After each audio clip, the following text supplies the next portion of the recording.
What's up, everybody? We're going to go ahead and look at a case of phishing and credential stealing that happened in our company as a way to kind of understand these attacks and then how to analyze them for intelligence value. And what we have here is an email that was sent. They left off the year. The other thing is that the from looks a little bit weird. This mukubro.net is probably something Dwayne hasn't heard of. And then the fact that they used our alias as part of that is kind of interesting.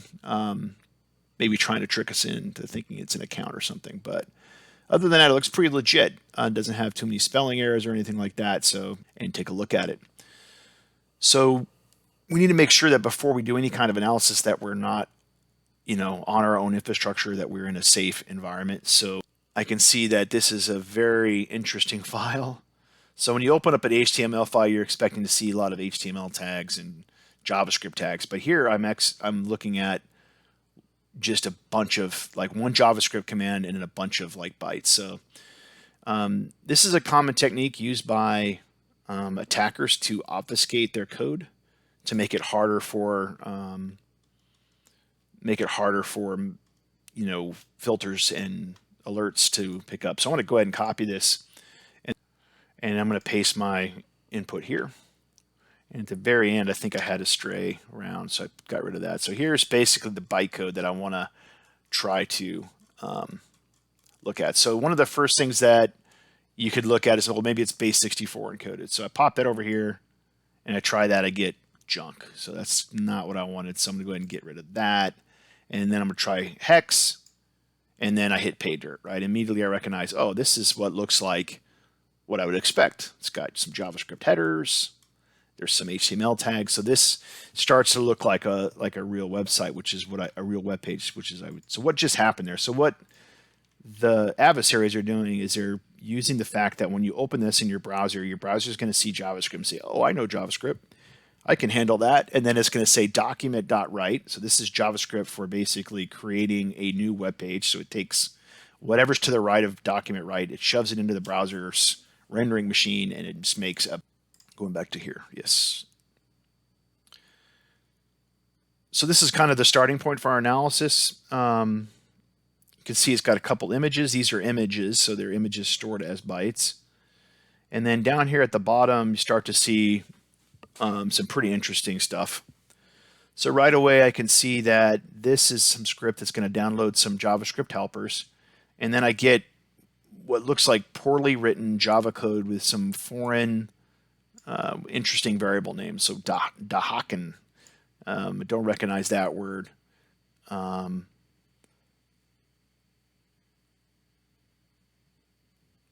it's not very well formatted. It's got some superfluous spaces. So this looks like, suspicious JavaScript code that someone's trying to sneak in to get to do something. To get to do something strange. So you could try to basically reverse engineer this and just kind of study this code and try to understand what it does. It gets pretty hard because they'll use obfuscation inside obfuscation. So within this code, they're going to potentially reference pieces of this image to pull out words that then become part of the attack. And that's really kind of beyond the scope of this video, but it's a whole skill in of itself to be able to do reverse engineering. So instead of trying to reverse engineer the code, we're just going to basically detonate it. So we have empty history, empty target, empty web page. We're ready to do our thing. So I'm going to go Alt F, and I'm going to open. Actually, I'm just going to type it. So we do file // // it gets me to my file system. I go to home, Ubuntu, and here is my piece of malware. So we're going to go ahead and start the detonation. So I open this up, and I can see that it's trying to downloaded some stuff here. Go to the intercept page. It's trying to get some CSS from fonts.google API, so that's cool. So that's all right. We're going to go ahead and forward that. And I can see that it's loaded this page. So it's created what looks like a fake Microsoft website with credentials preloaded. If you go to the target, you can see that so far it's not interacted with anything suspicious. So Ajax, this is a Google API, Cloudflare, jQuery, and Bootstrap. So these are common web tools that you can pull off the internet to create a JavaScript page. And any JavaScript page that is going to do the same thing. So far, nothing really nefarious here. I'm going to go ahead and change this to joe@gmail.com. Joe Jackson.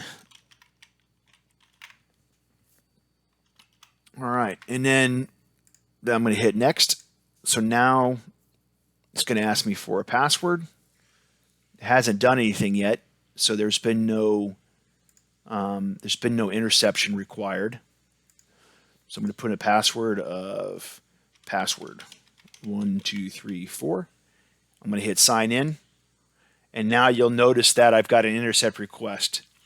And what it's trying to do, it's trying to talk to this web page, this https://vmnvndeugr, so a very big website, .ml443, which actually resolved to some IP address. So a DNS was able to resolve this, and it's going here. And then you'll see inside of this, they're sending a payload of dockin equals Joe Jackson 893. So that's what I typed in my form. So they're trying to submit this to this PHP site.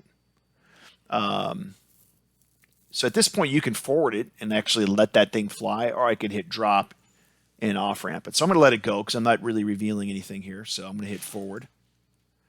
And now you'll notice it said, oh, you didn't type it. Type it again. So I'm going to do my same password again, hit login. This time, it's sending it again. So I guess this is a hacker password confirmation. I hit forward. It fails again, and then it redirects to Microsoft login. So it's trying to now redirect to Microsoft.